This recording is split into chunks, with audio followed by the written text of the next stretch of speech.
Bonjour et bienvenue, voici notre tour d'horizon économique, géopolitique, énergétique et boursier. Nous sommes le vendredi 28 juin et pour comprendre comment tourne la planète finance en ce dernier jour du premier semestre, c'est sur l'inforruptible et nulle part ailleurs et la thématique du jour, ce sera économiquement inquiétant, politiquement pathétique. Alors le menu de ce vendredi est évidemment très dense. Bon, d'abord parce que boursièrement, c'est un trimestre et un semestre qui s'achèvent. Alors je commence par le trimestre parce que pour le CAC 40, c'est presque 9% de repli, alors que l'Eurostoxx, grosso modo, parvient à maintenir l'équilibre. Et puis, c'est de nouveau des scores fleuves. Pour les indices US, on a gagné pratiquement 55% de plus sur le S&P, 8% sur le Nasdaq. Nasdaq d'ailleurs qui caracole à plus 19%. Et on pourrait même rouvrir en légère hausse aujourd'hui. Bon, histoire de terminer, bien sûr, le semestre au plus haut et peut-être d'aller tester les 20 000 sur le Nasdaq 100.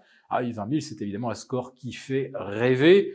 Pour le Dow Jones, bon, les 40 000, on ne les reverra pas, c'est beaucoup trop loin, il faudrait gagner 2,5%. Mais pour le Nasdaq 100, qui sait, voilà. Ce qui est quand même étonnant d'ailleurs, c'est qu'on arrive à avoir une préouverture positive sur les marchés US au lendemain du débat pathétique, il faut bien le dire, entre Joe Biden et Donald Trump. Je dirais pas que c'est Donald Trump qui a humilié Joe Biden. C'est l'exercice qui était lui-même humiliant. Pour aujourd'hui, on l'appelle un vieillard, mais il y a d'autres personnes de 80 ans et plus qui continuent d'écrire des bouquins et qui ont toute leur tête. Joe Biden a du mal à tenir à l'équilibre, du mal à terminer une phrase. Il mâche ses mots, on a du mal à le comprendre. Et même s'il avait une oreillette au fond de l'oreille, il avait même du mal à répéter les réponses qu'on lui donnait. Je ne sais pas pourquoi les démocrates ont pris le risque de lui faire affronter un Donald Trump, toujours aussi antipathique, mais bon, qui manifestement a toutes ses facultés. Pendant 90 minutes, déjà un quart d'heure, ça commençait à devenir compliqué. Bon, le constat est évident. Les démocrates vont devoir réagir. Alors, est-ce qu'ils vont le faire dès ce week-end?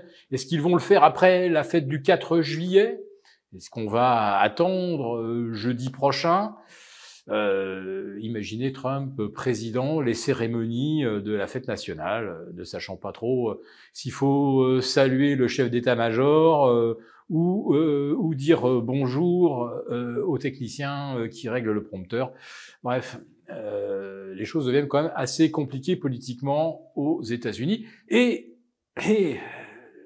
une fois que Biden serait écarté, ça sera donc une période d'incertitude que Wall Street aborde au sommet historique, avec presque 20% de hausse depuis le 1er janvier. Et combien reste-t-il de croissance pour justifier ces 20% de hausse? 1,4. Mais ce qu'on voit très bien venir avec la chute, le gel littéralement, du secteur immobilier, ce qu'on voit se profiler, c'est peut-être une croissance zéro au 3e trimestre.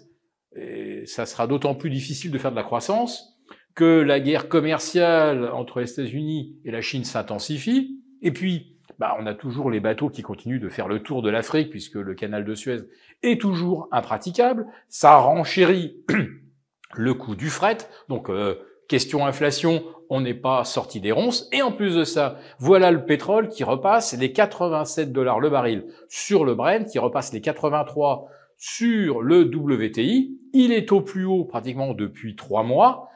C'est pas avec ce genre de combinaison qu'on peut anticiper ou qu'on peut alimenter des anticipations de contraction de l'inflation d'ici la fin du 3e trimestre. On est parti sur des mauvaises bases côté inflation et des bases encore plus mauvaises côté croissance avec un secteur immobilier totalement à l'arrêt. Alors en France, bien sûr, depuis le soir de la dissolution, il n'y a plus une transaction immobilière qui voit le jour, plus aucune demande de dossier de crédit déposé auprès des banques. Et pour des entreprises un petit peu en délicatesse avec leur trésorerie, les taux montent. Et le spread OAT Bund, là, il vient d'atteindre 84 points contre 49 il y a 3 semaines. Oui, aujourd'hui, on a du 2,46 sur le Bund allemand et on est à 3,30 sur l'OAT. Donc, le spread se creuse.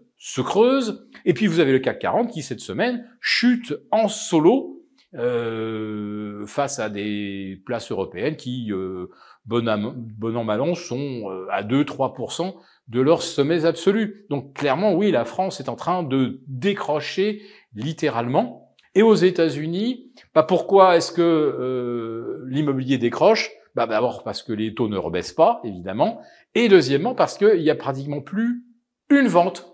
Et oui, quand vous avez acheté un bien à 400 000 $ avec des taux à 4, vous n'allez pas le revendre de 420 000 $ pour en face racheter quelque chose avec des taux à 7,5, ce qui fait que vous allez payer pratiquement 2 fois votre bien sur 30 ans. Donc les récents acheteurs ne vont jamais revendre le bien qu'ils détiennent. Donc on est sur une congélation littérale de l'immobilier aux États-Unis, en France et probablement bientôt en Europe. Voilà, donc économiquement, ça semble très très mal parti. Et puis, politiquement, je disais, c'était pathétique aux États-Unis et ça ne sera franchement probablement pas sympathique ce lundi. D'ailleurs, je pense que nous allons organiser un webinaire pour évaluer la situation puis trouver des pistes pour votre épargne et votre patrimoine. Voilà, très bon week-end à tous et n'oubliez pas d'aller voter. À l'aube des législatives, nous avons conçu à votre attention un rapport spécial que vous obtiendrez gratuitement en cliquant dans le lien en description de cette vidéo. Un rapport spécial qui analyse toutes les conséquences économiques, financières et patrimoniales. Et bien sûr, ce rapport vous offre également des mesures, des initiatives à mettre en place très rapidement pour protéger votre épargne, celle de vos proches. Tout ça donc dans un rapport gratuit que vous obtenez en cliquant en bas de cette vidéo. Merci beaucoup d'avoir regardé cette vidéo. N'hésitez pas à réagir dans les commentaires ou à liker et partager cette vidéo si le contenu vous a plu. Et pour ne rater aucune de nos prochaines émissions, vous pouvez vous abonner à notre chaîne et activer les notifications. Et pour plus de contenu, n'oubliez pas que le dernier rapport rédigé par nos experts est accessible en cliquant sur le lien de description. On se retrouve tout de suite dans les commentaires et je vous dis à très bientôt pour une prochaine vidéo.